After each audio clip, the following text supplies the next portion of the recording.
Homeless and pregnant, she was found collapsed on the sidewalk, and when the millionaire rescued her, he discovered something that left him stunned. The fine rain falling over the city that Tuesday morning wasn't just water. It felt like a cold warning that the world had forgotten how to be kind. To those looking out from heated offices or illuminated storefronts, the gray weather was merely an inconvenience requiring an umbrella or a cab. But for Clara, that icy drizzle was a painful sentence. At 24, she walked with the difficulty of someone carrying the weight of the world and a new life in her womb. Her belly, prominent and low, marked the 8th month of a pregnancy that defied all statistics. Clara was just another ignored figure in the metropolitan rush, a shadow people looked away from to avoid feeling guilty. She pulled the collar of her threadbare coat up, a piece of brown wool she had found in the trash outside a chic high-rise 2 weeks prior. It smelled of mildew and diesel fumes, but it was the only shield she had against the cutting wind that funneled through the concrete canyons of the avenue. "Hang in there, little one," she whispered, her rough hand caressing her abdomen over the thick fabric. Her voice was hoarse, weak from disuse and thirst. The baby kicked in response. It was a strong, vigorous kick, a cruel contrast to the weakness in the mother's legs. Clara hadn't eaten anything solid in 2 days. The night before, she had managed only half a stale bagel that a compassionate baker handed her through the back door. But the hunger that morning was different. It wasn't the empty stomach rumble that hurts. It was dizziness, a dangerous lightness in her head, as if the ground were getting farther and farther from her feet. She needed to sit down. She needed a dry place. But the awnings were occupied or had those cruel, spiked iron gates. Hostile architecture placed specifically to prevent people like her from finding rest. As she dragged her feet, feeling the dampness soak her torn sneakers, Clara reached for the inner pocket of her coat. Her fingers, trembling with cold, touched the smooth plastic wrap that covered her most precious possession. It wasn't money, jewelry, or an ID. It was a piece of paper worn by time, an old photograph she had crudely laminated with Scotch tape to protect it from rain and sweat. That photo was the only proof she hadn't been born on the street. That, at some point in a hazy past, she had been loved. That she had a name, a history, maybe even a family. But memory was a puzzle with missing pieces. The trauma of abusive foster homes, fleeing as a teenager, the violence of the streets, all had created a fog over her childhood. The photo was her anchor. Just a little further, she told herself, trying to focus her vision, which was starting to blur. The lights of car headlights looked like smeared streaks of red and yellow. The city noise, horns, engines, distant shouts, began to sound muffled, as if she were submerging underwater. Clara's legs failed. She tried to grab a lamp post, but her hands slipped on the wet metal. The world spun violently. The last thing she felt was the cold impact of the concrete against her shoulder and the paralyzing fear of hurting the baby, before darkness completely swallowed her. Just a few yards away, separated from Clara by a layer of armored glass and an insurmountable social abyss, the world revolved at a different frequency. The air inside the luxury sedan was climate-controlled at exactly 72 degrees Fahrenheit. The smell was of new leather and a subtle, expensive woody cologne. Arthur, seated in the back seat, watched the rain stream down the tinted window with the same expression he used in board meetings. Impenetrable, serious, and profoundly sad. At 33, Arthur was the kind of man business magazines loved to feature on the cover. The tech prodigy, the visionary CEO. He had built an empire. He had the respect of competitors, the fear of employees, and a bank account that could sustain generations. But if anyone looked closely into the depths of his brown eyes, they would see a man living on autopilot. "Mr. Arthur?" The driver's voice, David, sounded respectful, pulling him from his thoughts. "Traffic has stopped completely up ahead. Looks like there was an accident or some trouble. We'll be late for the luncheon with the Japanese investors." Arthur sighed, running a hand over his clean-shaven face. He looked at his wristwatch, a Swiss timepiece worth more than many families' homes, and felt that familiar weight in his chest. The emptiness. "It doesn't matter, David. They can wait." Arthur's voice was calm, but devoid of enthusiasm. Nothing filled that hole. Not the cars, not the trips, nor the strategic engagement to Brittany. A woman who seemed designed to be a millionaire's wife, but sparked no genuine passion in him.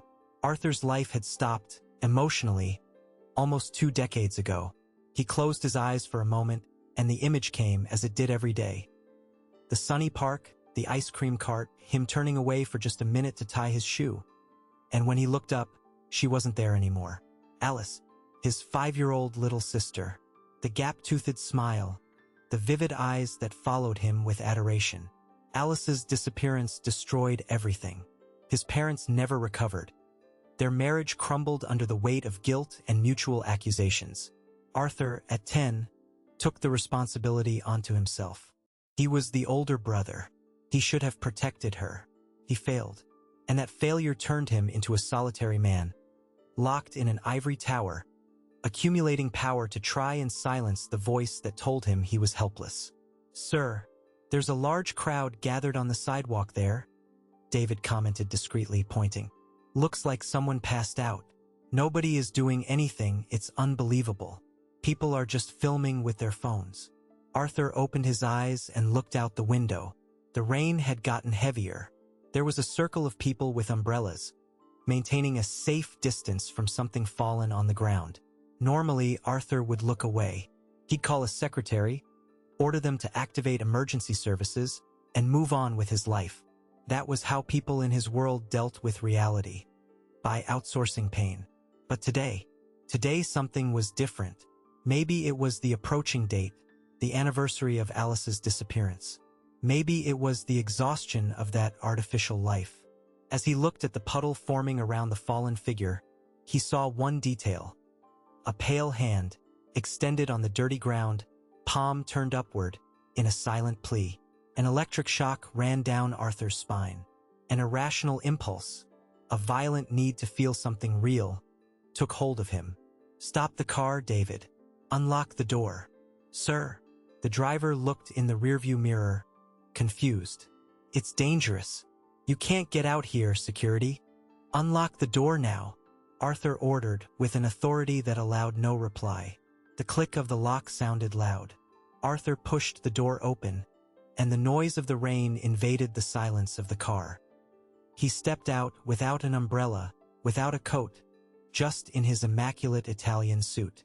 The icy water soaked his shirt in seconds, but he didn't care. He walked through the stopped cars, ignoring the honking, and broke through the circle of onlookers. "Give her space.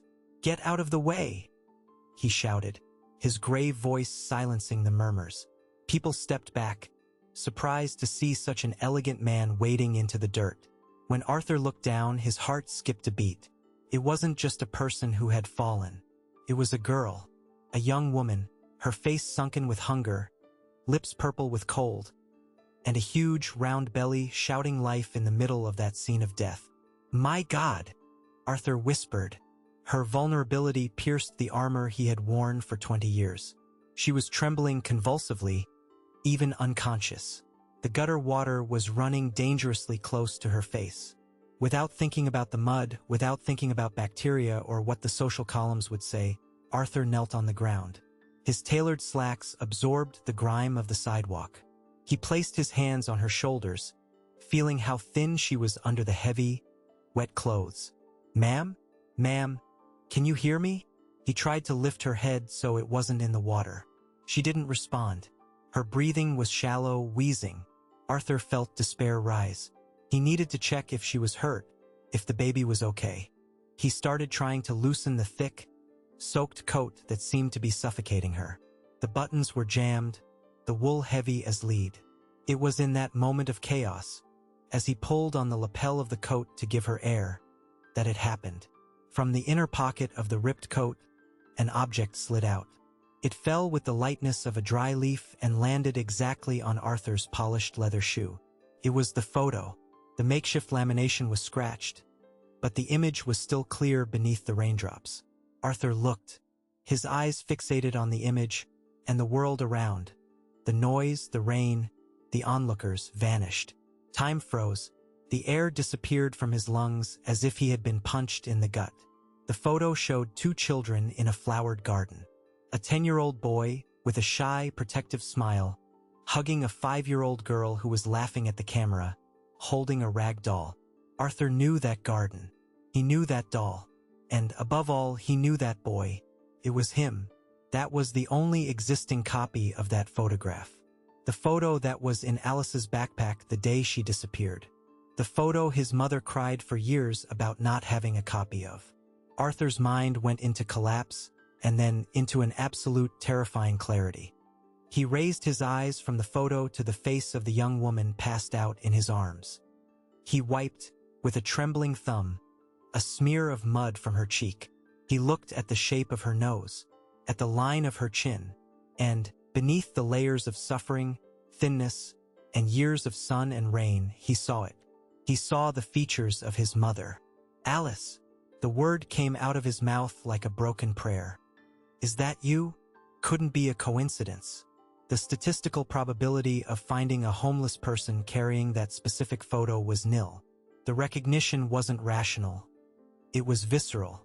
His blood recognized hers. Arthur's hesitation evaporated. The cold businessman died that instant. The desperate brother was born. "David!"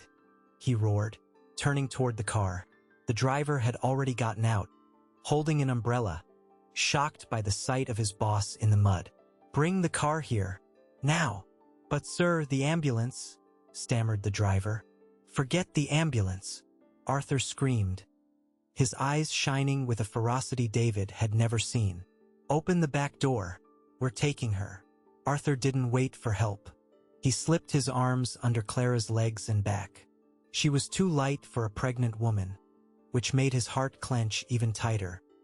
He lifted her, dirtying his expensive suit with soot and dirty water, and pressed her against his chest as if he wanted to transfer his own heat to her. He placed her on the beige leather seat of the sedan, not caring about the stain that would be left.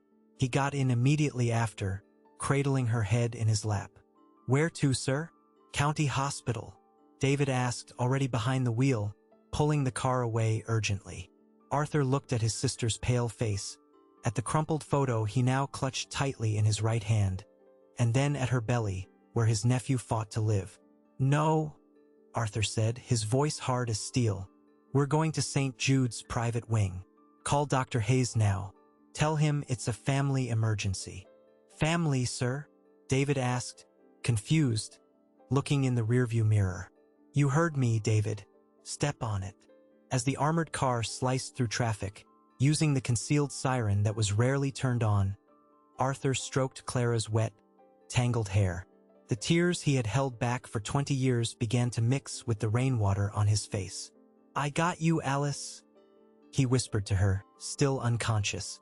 "I wasn't there that day, but I'm here now. Promise. I will never let anything bad happen to you again. Never again." Clara's transition to Arthur's world was not smooth. It was like being torn from a nightmare and thrown into a movie she didn't understand. Waking up wasn't simple. First came the sounds. The rhythmic beeping of machines, the soft hum of a silent air conditioner, low, polite voices. Then the smell. It didn't smell like a public hospital, with that odor of ether and overcrowding. Smelled clean, like lavender. Clara opened her eyes slowly, expecting to see a stained shelter ceiling or the gray sky.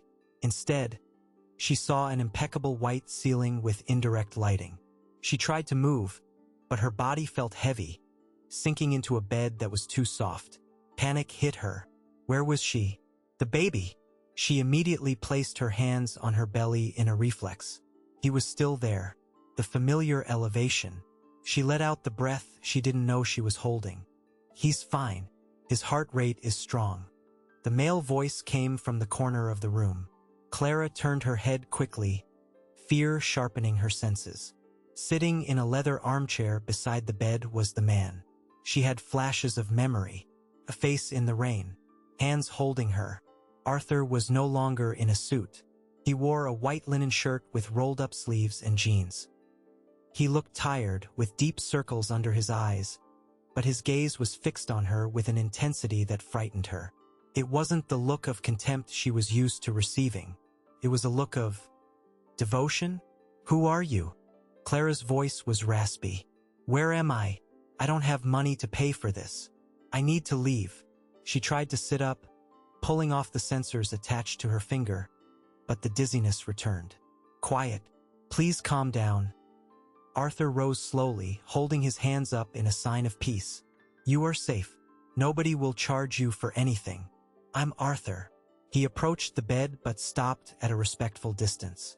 He saw the fear in her eyes, the defensive posture of a cornered animal. He needed to take it slow. You fainted on the street. I brought you here. You had hypothermia and severe malnutrition, Clara. He pronounced her name carefully. The doctors had found an expired clinic ID in her pocket, along with the photo.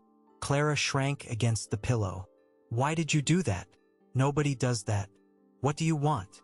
Arthur swallowed hard. How to explain? How to tell a woman who had lived in hell that she was the lost heir to a life that had been stolen from her? He reached into his pocket and pulled out the laminated photo. He placed it gently on the sheet, within reach of her hand. Clara looked at the photo and then at him, suspicious. She snatched the image quickly, as if he might steal it. Where did you find this? It's mine. I know, Arthur said, his voice thick. I know it's yours, and I know who is in the picture. Clara frowned. That's me, and a friend, a brother, I think. I don't remember clearly. It was before everything went bad. Arthur sat down on the edge of the bed, risking the proximity. Clara, look at me. Look closely at my face. She obeyed, hesitant. She studied his brown eyes, his jawline, the way he smiled sadly. Her eyes went from him to the boy in the photo and back to him. The boy in the picture. Arthur pointed to the image with a trembling finger. That's me. The silence in the room was absolute. The beeping of the heart monitor sounded like a drum. Clara laughed, a nervous, disbelieving laugh. You? Look at you. You're rich. You smell like expensive cologne. I'm this. She gestured to herself. Is this some kind of cruel joke? Because if it is, mister, I've suffered enough already not to fall for your tricks. It's not a joke, Alice. Clara, he corrected, seeing that the old name meant nothing to her now. You were taken. 20 years ago. We searched for you. My mother died calling your name. I spent my whole life looking at faces in the crowd, hoping to see you. He took out his cell phone and opened his gallery, showing another digitized photo. The same image, but without the scratches. And others. Photos of birthdays, old home videos. Clara watched, hypnotized. Denial was her defense, but the evidence punctured her logic. She saw herself on the screen, dressed in clean clothes, blowing out candles, hugged by that boy who was now sitting there, crying in front of her. A sharp pain hit her head. Disconnected flashes. A hand covering her mouth. A black car. Screams. And before that, laughter. A swing set. Got you, Alice. I don't know.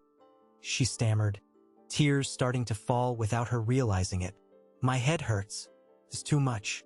I just wanted a place for my baby to be born. I didn't want to cause trouble. Arthur took her hand. His hands were soft. Hers were calloused and rough. The contrast was brutal, but the fit was perfect. You are not a problem. You are the solution. You are my sister. And this baby. He looked at her belly with reverence. Is my nephew. You are not going back to the street. Never again. I have a big house too empty. It needs life. It needs you both. Clara looked at him. For years, she learned not to trust. The promise of home and food usually came with a terrible price. But there, in that sterilized room, looking at that man who cried shamelessly, she felt something she hadn't felt in a long time. Truth. She didn't say yes. She couldn't. But she didn't pull her hand away. She let him hold it. I'm hungry, she whispered. The first admission of need she allowed herself to make without fear of being harmed. Arthur smiled, and for the first time in years, the smile reached his eyes. I'll have them bring you everything you want. Everything. In the days that followed, Clara's life changed at a dizzying speed.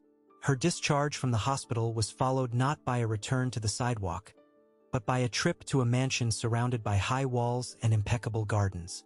Arthur transformed one of the guest rooms, the sunniest one with a garden view, into a sanctuary. Crib, soft clothes, hot food at any hour. The forced proximity soon gave way to a genuine, albeit shy, construction of affection. Arthur, the workaholic who lived for spreadsheets, started coming home earlier. He canceled meetings to have dinner with her. They spent evenings on the veranda. Clara, wrapped in a cashmere throw, recounted the harshness of the streets, how she learned to be invisible, about the baby's father who vanished when he learned of the pregnancy. Arthur listened, swallowing his rage and guilt, learning that wealth had not prepared him to understand true survival. In turn, Clara saw his loneliness. She saw how quiet the enormous house was, how the staff treated him with fear, not affection. She realized he was also a survivor of a different kind. The bond solidified on a Friday night. They were having a simple soup in the kitchen, dispensing with the formality of the dining room. Clara paused with the spoon halfway to her mouth and grimaced. "What is it? Pain?" Arthur was already on his feet, his overprotective big brother panic-activated. "No. He's just agitated. I think he liked the soup." She smiled, and on an impulse, she took Arthur's hand and placed it on her belly. The baby kicked, hard, against the millionaire's palm. Arthur froze, feeling that life pulsating, that small being who carried the same blood as him, was more powerful than closing any billion-dollar deal. "He's going to know who his uncle is," Clara said, tears in her eyes, her voice steady for the first time. "He's never going to feel lost the way we did, Arthur. Never." Arthur looked at her, and then at his own hand on her womb. "I swear," he said, his voice husky, "I will protect both of you with everything I have. Nothing will touch you." In that moment, the pact was sealed. They were no longer strangers united by genetic coincidence. They were allies. They were family. Clara's life was now intertwined with Arthur's, and Arthur's loneliness was being cured by Clara's chaotic, real presence. But while they smiled in the kitchen, outside, the real world and its evils began to stir.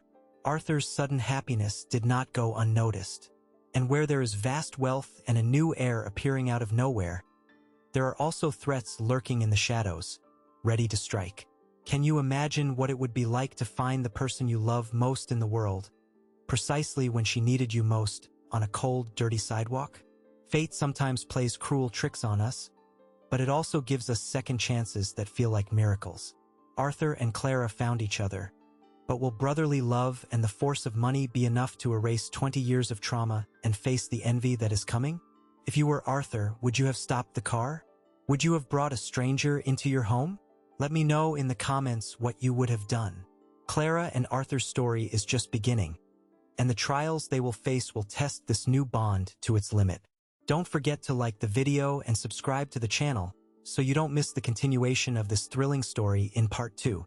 The peace that settled in Arthur's mansion in the following days seemed like a dream Clara was afraid to wake from. The house, previously a mausoleum of silence and cold marble, began to acquire life. And it wasn't big parties or loud music.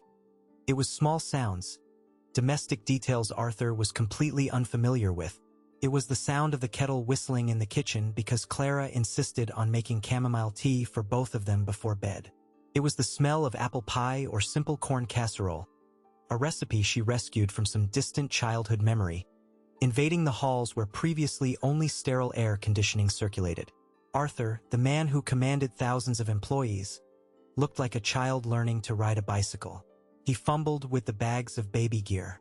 One Saturday afternoon, Clara found him sitting on the floor of the room they were preparing for their nephew, surrounded by pieces of a disassembled crib and an instruction manual he was reading with a furrowed brow. "I think the CEO of the country's largest tech company has been defeated by 4 screws and a screwdriver," Clara joked, leaning against the doorframe, one hand on her back to ease the weight of her belly. Arthur looked up and laughed, a free, unguarded laugh. "I build complex software, Clara, but this is alien engineering," he sighed, dropping the tool. Sit here with me. Help me. They assembled the crib together. And it was there, between laughter and the smell of new wood, that Arthur felt the wound in his chest, opened 20 years ago, begin to scar.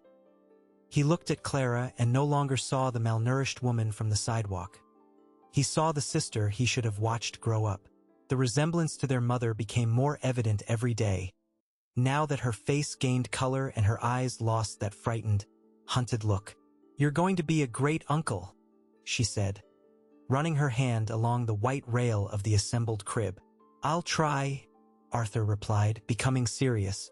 "I lost too much time, Clara. I didn't protect you that day in the park. But I promise, by the memory of our mother, that nothing bad will come near this room." Trust grew like a fragile plant in freshly nourished soil. Clara began to believe that maybe, just maybe, the suffering had ended. She had a brother. She had a roof. She had love. But happiness, when it arrives too quickly in the lives of those with too much money, tends to attract envious eyes. And the gaze that fell upon this new family arrangement could not have been more dangerous. Brittany, Arthur's fiancée, was Clara's opposite in every way. The daughter of a traditional family, she saw the world as a chessboard where people were pieces to be moved or discarded. The marriage to Arthur wasn't about love. It was a merger of empires, a union of capital. She tolerated his coldness because the status suited her. When Brittany returned from a business trip to Paris and found the mansion transformed, the alarm sounded in her head. She didn't see a moving scene of a family reunion. She saw a threat. She saw a vagabond installed in the guest room and a baby who, if legally recognized, would split the inheritance she already counted as hers. "Arthur, darling, we need to talk," Brittany said on the first night she dined there after her return. Her voice was sweet, but her eyes, when they met Clara's across the table, were ice. Clara shrank in her chair. The street instinct, which never fully sleeps, screamed that this woman was dangerous. "What is it, Brittany?" Arthur replied, pouring more juice for Clara, ignoring his fiancée's wine glass. "This situation." She made a vague gesture with her manicured hand, pointing to Clara as if she were a stain on the Persian rug. "It's very noble of you to take in the disadvantaged, Arthur. But bringing her inside the house? Calling her sister? Don't you think you're letting the guilt of the past sway you?" "She is my sister, Brittany. I have tea. A photo. I feel it." Brittany let out a short, dry laugh. "A photo? Arthur, please. Anyone can find an old picture. You are a public figure. Your history is known. This girl may have studied your life, found that image in some lost archive. Desperate people do desperate things." Arthur slammed his cutlery onto the table. The noise made Clara jump. "Enough. I won't allow you to talk about her like that." Brittany retreated, but only strategically. She knew that confronting him head-on wouldn't work. She needed to plant the seed of doubt. And doubt is a seed that, once planted in the heart of a traumatized man, grows fast. In the following days, Brittany changed tactics. She began treating Clara with false courtesy while, behind the scenes, she moved her pieces. She hired a private investigator, a man without scruples, known for fabricating truths for whoever paid well. The request was simple: destroy Clara's credibility, create a past that turned the victim into a villain. Meanwhile, in the mansion, tension began to rise. Arthur, influenced by Brittany's constant whispers, "Don't you think it's strange she doesn't remember anything specific? Have you thought about whether this baby will be used to extort you later?" began to become uneasy. He tried to hide it, but Clara noticed. His gaze, once full of adoration, now sometimes carried a shadow of questioning. The final blow came on a stormy night, very much like the one they met. Arthur arrived home exhausted after a terrible day at the company, where financial problems, curiously leaked to the press, left his nerves frayed. Brittany was waiting for him in the office, a black leather folder on the desk. "I didn't want to show you this, Arthur," she lied, with a rehearsed look of regret. "But I needed to protect you. I love you too much to let you be made a fool of." Arthur looked at the folder. His heart accelerated. The old fear, the fear of being betrayed, of being vulnerable, began to pound in his temples. "What is it?" "The truth about Clara," Brittany said softly. "Or rather, about Jessica. That's the name she used in her last scam in New Orleans." With trembling hands, Arthur opened the dossier. What he saw made his stomach churn. There were police records, signed testimonies, grainy photos of Clara, or someone very similar, being detained. The documents claimed she was part of a gang specializing in extorting rich families who had lost children, using her own pregnancy as emotional bait. It was all fake, a grotesque, expensive fabrication. But to Arthur, in that state of mental exhaustion, it seemed irrefutable. "No," he whispered, feeling the ground open up. "She knew about the photo. She knew about the garden. She studied you, Arthur," Brittany poisoned, placing her hand on his shoulder. "These con artists are professionals. She saw your weakness, your pain over Alice, and walked right through that open door. She doesn't want a family. She wants your money. The pain of betrayal is a dangerous fuel. It burns reason and leaves only anger." Arthur didn't think. He didn't ponder. He stood up, grabbed the dossier, and marched upstairs. Clara was in the bedroom, folding the baby clothes Arthur had bought days earlier. She was smiling, humming a lullaby, when the door burst open violently, slamming against the wall. Her smile died. "Arthur!"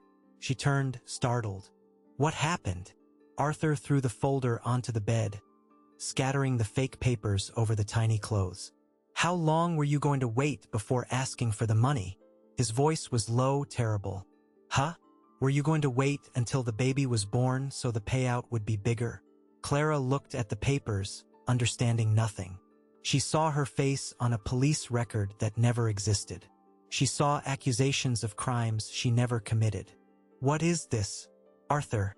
I don't know what you're talking about." "Don't lie to me," he yelled, and the sound of his voice made Clara back up against the wall. It was the same tone of voice as the men who had abused her in the past. The brother had vanished. The monster was there. "It's all here. Records, names, dates. You played with the memory of my dead sister. You used my pain to get into my house. Arthur, please, look at me," Clara cried, tears streaming hotly down her face. "It's me. I don't want your money. I just wanted." "You wanted what?" "An easy life." He cut her off, blinded by the manufactured heartbreak Brittany had created. "I gave you everything. I opened my heart to you, and it was all a lie."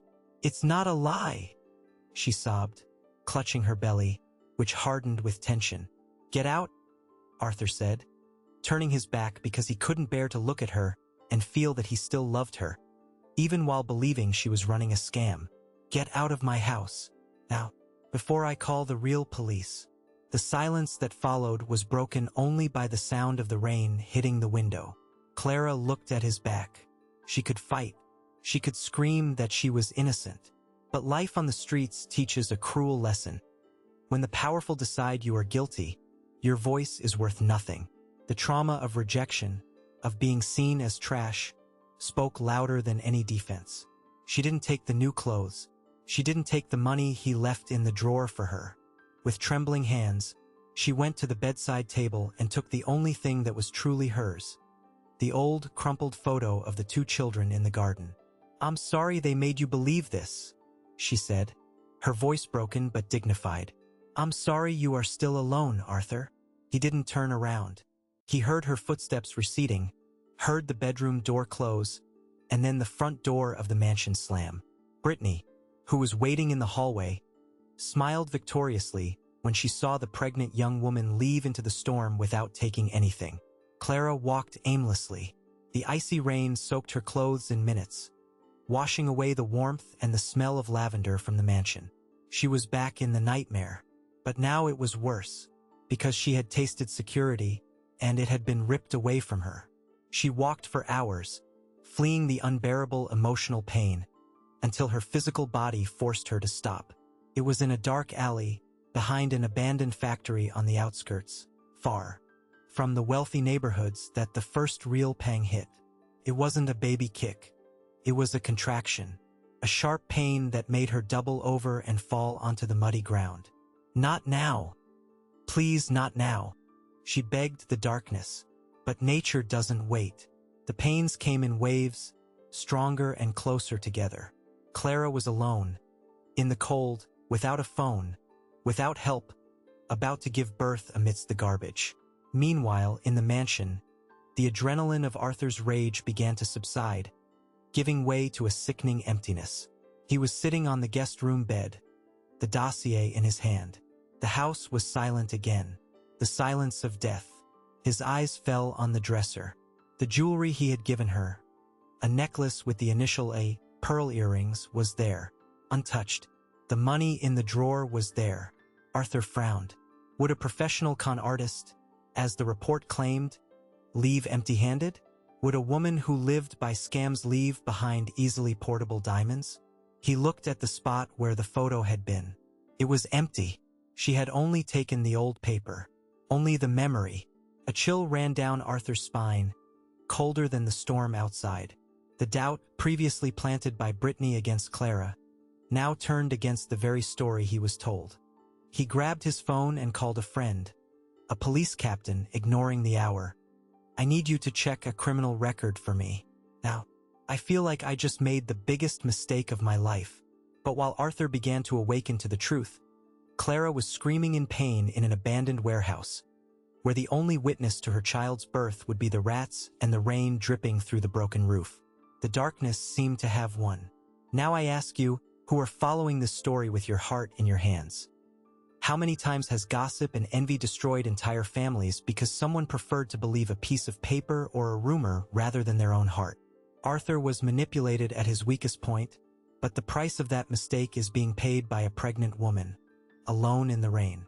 If you were there with Arthur, what would you say to him the moment he kicked his sister out?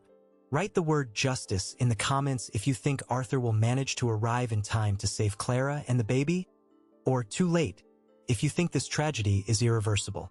Don't forget to hit the like button if the story is moving you.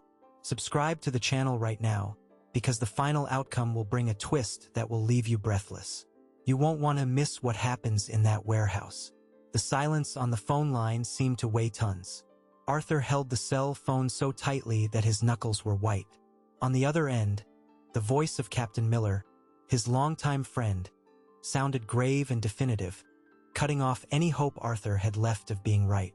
"Arthur, I don't know who gave you that dossier, but it's amateur work to an experienced eye. The supposed Jessica doesn't exist in the prison system. The photos of the alleged arrests, crude fabrications. They took photos of your guest from recent security cameras and spliced them onto the bodies of other people in old mugshots." The captain paused, and his sigh was audible. "And there's more. The investigator who signed the report lost his license 5 years ago for fraud and extortion. Arthur, this girl is clean. You were played." The cell phone slipped from Arthur's hand and fell onto the plush carpet. The truth hit him like a freight train. It wasn't just the error in judgment.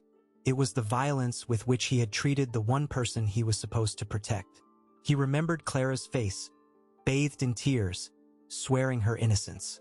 He remembered how she left into the storm, without taking a single penny, only the photo that proved love, not greed. "What have I done?" he whispered to the empty room. "My God, what have I done?" The bedroom door opened. Brittany entered, still wearing that false, victorious smile, holding 2 wine glasses. "What is it, darling? You look pale. Let's toast, the nightmare is over. Now it's just the 2 of us," and Arthur turned around. The expression on his face made Brittany stop mid-sentence. There was no longer the passive fiancé. There was a cold, controlled fury that made her take a step back. "You have 10 minutes, Arthur said, his voice low and dangerous. "What? 10 minutes for what?" "To pack your things and get out of my house, and out of my life." Arthur advanced a step and Brittany retreated too. "I know about the fabrication. I know about the fake investigator. If you are not out of here in 10 minutes, I will call the police and report you for falsifying evidence and slander. And with the lawyers I have, Brittany, you will spend a long time staring at a concrete ceiling." The glass slipped from Brittany's hand, shattering on the floor and staining the carpet red, like an open wound. She tried to argue, tried to cry, but Arthur no longer saw her. He walked past her as if she were an old piece of furniture and ran into the hallway, screaming, "David! David, prep the car. Now!" The rain had turned into a biblical deluge. The city streets were deserted, transformed into rivers of dark water.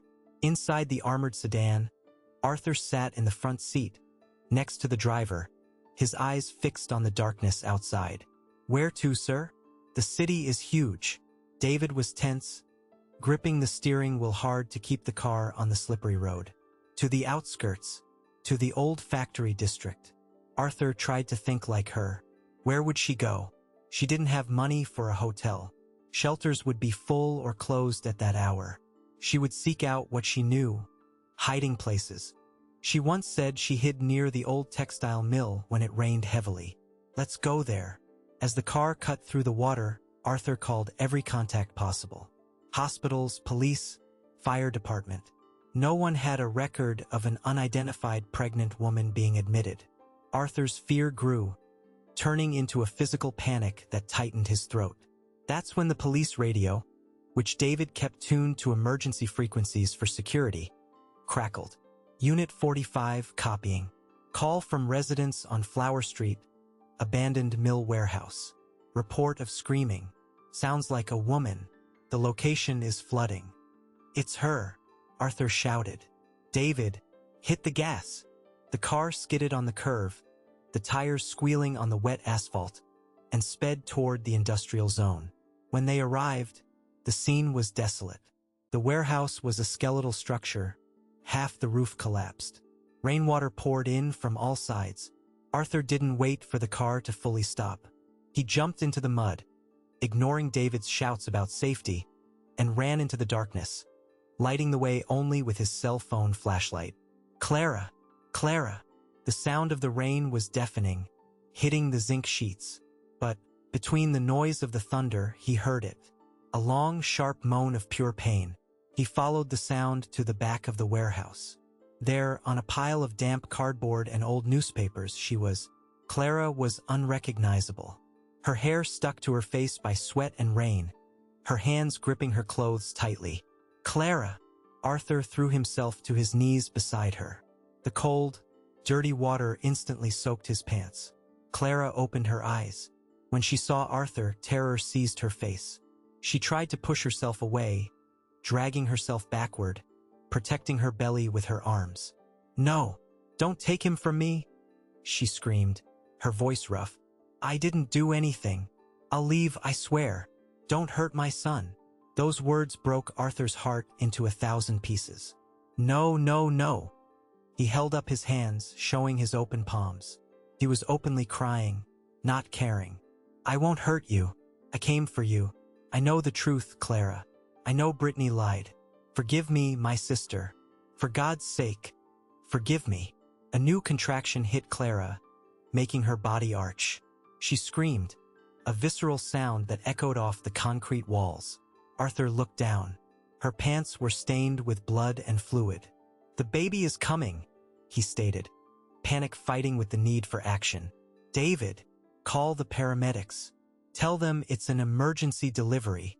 No time," Clara whispered, gripping Arthur's wrist with surprising strength. "He's pushing. Arthur, I'm scared. I'm going to die here." "You are not going to die." Arthur held her face between his hands. "Look at me, Alice.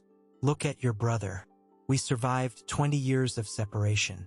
We're not losing now. I'm here." He took off his soaked suit jacket and tossed it aside. He stripped off his expensive linen shirt, remaining in a white undershirt, and used the shirt to clean her face and prepare the area. He had never witnessed a birth, not even properly in movies. But the instinct for species preservation took over. David appeared running with the cell phone on speakerphone. "I have the EMS doctor on the line. He'll guide us." "Put it down here," Arthur ordered. The next few minutes were a blur of chaos and miracle. Arthur, the man who commanded technology empires, who touched nothing dirty, was there, his hands immersed in the raw reality of life. He followed the doctor's instructions, encouraging Clara, holding her, becoming the anchor she needed. Just one more time, Clara. Push. For our mother. Push. Clara let out a final scream, exhausting all her energy reserves. And then, the silence of the warehouse was cut by a new sound. A cry. Strong, angry, vibrant. Arthur held the slippery little being in his hands. It was a boy, small but a fighter. He's born. Arthur laughed and cried at the same time, trembling from head to toe. He's born, Clara. It's a boy. He wrapped his nephew in his linen shirt, the only clean thing left, and placed him on Clara's chest. Clara, exhausted, almost fainting, looked at her son. Then she looked at Arthur.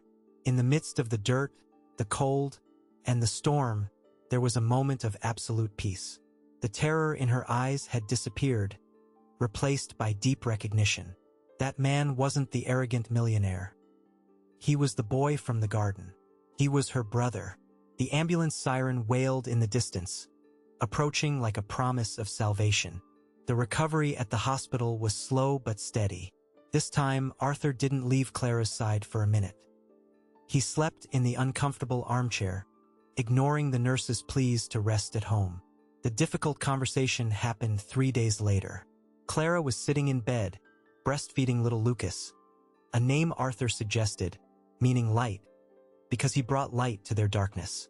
Brittany was indicted, Arthur said, breaking the silence. He was sitting on the edge of the bed, peeling an orange for his sister. My lawyers ensured she will answer for everything. Falsification, slander, emotional damages. Her reputation in society is finished. Clara looked at the baby in her arms, stroking the soft fuzz on his head. I don't care about her, Arthur. What hurts?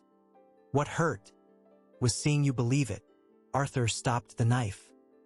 He lowered his head, unable to meet her eyes. I know, and I will spend the rest of my life trying to compensate for that mistake. I was afraid, Clara. Afraid of being vulnerable, afraid of being made a fool of. Money, it puts a shell on us. We forget how to trust. Trust is like glass, Arthur, Clara said softly. When it breaks, we can glue it back together, but the marks remain. I know, he repeated, his voice choked. But I promise I will make sure those marks don't hurt anymore. I don't want to be your savior, Clara. I want to be your brother. Just that. Clara reached out her free hand and touched his arm. You saved me in the warehouse. You got your hands dirty. You brought Lucas into the world. She smiled, a tired but genuine smile. I think that counts toward gluing the glass back together. Arthur raised his head and smiled back. Tears glistened in his eyes. So, we're okay? We're starting, she corrected. But this time, no secrets. And no fear. Epilogue. 6 months later, Arthur's mansion no longer looked the same. Where there were once cold, abstract metal sculptures, there was now a colorful playpen in the middle of the living room. The sepulchral silence had been replaced by the soundtrack of Cocomelon coming from the television and the giggles of a 6-month-old baby who had just discovered he could make spit bubbles. In the backyard, the afternoon sun gilded the grass. It was the same garden from the photo. The same trees, now older and more robust, witnessed the new generation. Clara was sitting on the picnic blanket, reviewing papers. He was radiant. Her hair, now cut into a healthy, modern bob, shone. She wore a simple, elegant dress. The papers were the bylaws for the Alice Foundation, an organization she and Arthur created to shelter pregnant women experiencing homelessness, offering not just shelter, but dignity, healthcare, and professional training. Clara wasn't just the owner's sister. She was the soul of the project, using her experience to ensure no other woman went through what she did. Is the executive director working on a Sunday? Arthur's voice came from behind her. He carried a tray with juice and fruit. He looked 10 years younger. The constant tension in his shoulders had disappeared. He wore shorts and a t-shirt, something unthinkable for the old Arthur. Someone has to work in this house, since the CEO spends his life playing in the garden. Clara teased, smiling. Arthur placed the tray on the ground and lay down on the grass, lifting Lucas high. The baby guffawed, shaking his chubby little legs. "Who's Uncle's champ? Who is it?" Arthur made funny voices, completely oblivious to his executive demeanor. He looked at Clara, and then at the old photo that was now framed in silver on the living room coffee table, visible through the glass doors. "You know," he said, "I spent 20 years thinking my life ended that day in the park, that I had failed in my only mission." Clara closed the folder and looked at her brother. "We failed in a lot of things, Arthur. Life failed us, but we fixed it." "No," Arthur corrected, pulling Lucas to his chest and hugging him. "We didn't fix the past. We built the future. Family isn't just blood, Clara. It's who stays when the storm comes. And we stayed." Clara moved closer and laid her head on her brother's shoulder. They remained there in silence, listening to the wind in the trees and the baby's calm breathing. The scars were there, invisible but present. The pain of separation, the cruelty of the streets, the betrayal of envy. It was all part of their history. But, in that garden, under that sun, the only thing that mattered was that they had found their way back home. And this time, no one would be left behind. And so ends the journey of Arthur and Clara. A story that began with the pain of abandonment and ended with the strength of forgiveness. They taught us that money can buy the best hospital bed, but it can't buy the hand that holds yours in pain. They taught us that envy can be destructive, but the truth, sooner or later, always finds a way to shine, just like the sun after that storm in the warehouse. If you made it this far, I have a question for you. Would you be able to forgive someone who doubted you at such a critical moment, as Clara forgave Arthur? Forgiveness is a difficult but liberating choice. Write the word family in the comments if you believe true love overcomes any obstacle, or forgiveness, if that was the strongest lesson of the story for you. I hope this story has touched your heart. If you were moved, please hit the like button on the video. It helps our work immensely. And subscribe to the channel so you don't miss the next stories that will move you and your family. Share this video with someone who needs to believe in new beginnings today. God bless you, and until the next story,